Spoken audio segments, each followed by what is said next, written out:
Sony's PlayStation has been knocking it out of the park the last few weeks marketing-wise, and now we have even more information about potential studio acquisitions right before they launch the PlayStation 5. Can Sony keep up this constant barrage of content for the PS5? Let's get into these articles and find out.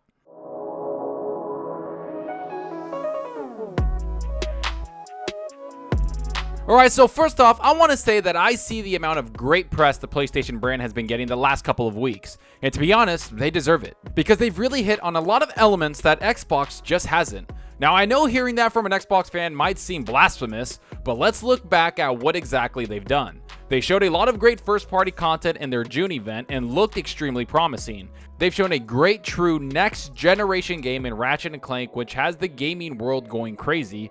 Everything is looking very promising for them to have a decent launch for the PS5. The only thing I see as a little bit of a letdown is the launch titles for the console. But as we saw with Xbox's delay of Halo Infinite, that won't matter because they have a better launch titles for their system. And with all of this information, Sony could have announced pre-orders and the price of the PS5 and call it a day. But instead, they're still talking about a lot more things with their hardware along with the investments they want to put into their ecosystem. And that's what I want to talk about in this video. Sony apparently announced that they're still looking for new studios to join their already crazy talented first-party studios. Now, I have a feeling this is directly related to Xbox buying multiple studios up in the last couple of years, not to mention Google getting in the gaming world and looking to buy studios also. I want to talk about that, but also a new hardware feature in the PS5 that has a lot of people talking. So let's get into these articles and see what studios and what new features on the PS5 has me excited to get the new PS5 console when it launches in just a few months. But first, like always, if you liked the video, hit that subscribe button and that like button. The support is greatly appreciated. So I know that Sony has been on this tear when it comes to marketing their new PS5 console. I feel like it was so long ago when Xbox was dominating the gaming news world with showing their console, to showing new games and talking about expanding the Xbox brand beyond anything we've seen before. I mean, they had shows and talked about how they're going to have new games to show and talk about for the foreseeable future. And while that might still be true, the narrative has really shifted to the PS5, especially since Sony has shown their games in a great light. Not only have they had some amazing first-party games being shown, but it also shows that their developers are making truly next-generation games that we haven't seen before. But what would it look like if Sony continued to add to that already amazing pool of talented first-party developers? Well, that's exactly what's going to happen according to Sony in this article. Here's what's said. Sony has signaled it's open to purchasing more games companies to bolster its PlayStation Studios roster. In the firm's latest corporate report published on Friday, it emphasized the importance of first-party titles for the future growth of the games business and said it plans to accelerate the release of its exclusive games.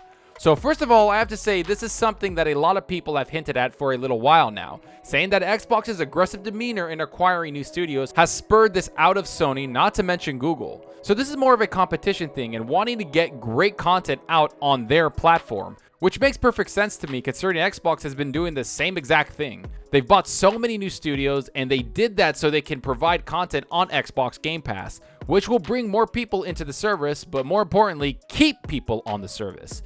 Which brings me back to Sony's PS5 strategy that's very obviously trying to compete in not only content, but the amount of content being made. And this is a lot more different to what Sony was saying 2 years ago when they were under older leadership. Instead of releasing less games but bigger games, it would seem they're doubling down and ready to release a lot of awesome content, which the article continues to say here. In addition to improving the personnel and work environment in its own studios, Sony Interactive Entertainment continues to invest in or acquire firms with abundant creativity and cutting-edge technologies to build up worldwide studios, an association of first-party title production studios, it said. The one thing I have to give credit to both Sony and Xbox is that they're not only bringing in new talented studios, but they're also giving the existing studios the budget to hire more people or giving them more time to make great games. We've already known this was something that Xbox has been doing for a very long time. I mean, every single studio they brought has expanded beyond anything they've ever done before. And it would seem that Sony sees that and is also trying to acquire a lot of talent to bring into their studios. But that's not even the most interesting thing about this quote. What's more interesting is they want to get studios with cutting-edge technologies, which I have to admit, Sony's first-party developers have some of the best development software in the world. The Decima engine that's at Guerrilla Games is one of the flagship softwares at Sony right now because it's such a great game development kit. They made Horizon Zero Dawn 1 and 2 on that development environment, and it's one of the best looking games around. You throw in Sony Santa Monica and the engine they used to make God of War, and not to mention Naughty Dog, who made one of the best looking games ever in The Last of Us 2, and you have really great technology that sets the standard in gaming. So it's not surprising to hear that Sony wants to not only buy great studios, but they want to buy studios that will bring value to the company in more ways than one. Not to mention add that there are already amazing talent on hand, which the article points out here. As of May 31st, 2020, Worldwide Studios owns 14 studios and has become one of the world's leading game developer networks, it added. With hit series like The Last of Us, God of War, and Uncharted, it is a strong engine for content IP production. PlayStation's latest purchase was the acquisition of Spider-Man studio Insomniac Games in August 2019, following a 20-year relationship with the studio. Following that buyout, a key exec suggests that Sony Interactive Entertainment was open to further acquisitions as it prepared to launch PlayStation 5. If we all remember last year, Sony did buy a great studio with Insomniac, and that purchase is already paying huge dividends for them. They're one of the only studios to showcase a truly next-generation game in Ratchet & Clank. Not to mention, they have a Spider-Man Miles Morales game coming out for the launch of the PS5. It shows that the relationship they built for over 20 years was cultivated into something very profitable for both companies, and that's where I think Xbox needs to build its strengths around, from great relationships with third-party developers that have great leadership and great talent, much like they did with Playground Games, a talented studio that joined Xbox's first party after years of a great relationship. Because no matter what anyone says, the strength of Xbox and PlayStation brand has to be their first-party developers. And that's something that Sony understands is their strength, which the article again points out here. At the Investor Relations Day in May this year, we mentioned that Sony's strength lies in our first-party content and IP, he said. With the aim of strengthening these, in August, we announced the acquisition of Insomniac Games, the game developer for Marvel Spider-Man, which sold 13.2 million units worldwide. Through this acquisition, Insomniac Games will become Sony Interactive Entertainment's 14th studio and will contribute to further enhancement of our first-party software development organization. Going forward, Totaki added, we will continue to pursue growth investment opportunities that will enhance our own content IP. And that's where this whole content from first-party developers is the most important aspect comes into play. I'm happy that Sony has seen this for years now and is continuing to buy and invest into first-party content. It's something that Xbox didn't really do for years, but finally decided to do that the last 2 or 3 years. It's something that had to be done, and it's something that has carried PlayStation 4 into one of the greatest generations of all time.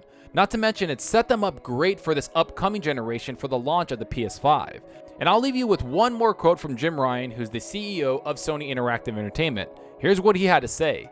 Content is more important than ever before. You see, content is the most important thing for any company that's in the entertainment business. It's why Netflix goes crazy with content, it's why Xbox has gone crazy buying studios, and it's why Sony isn't backing down.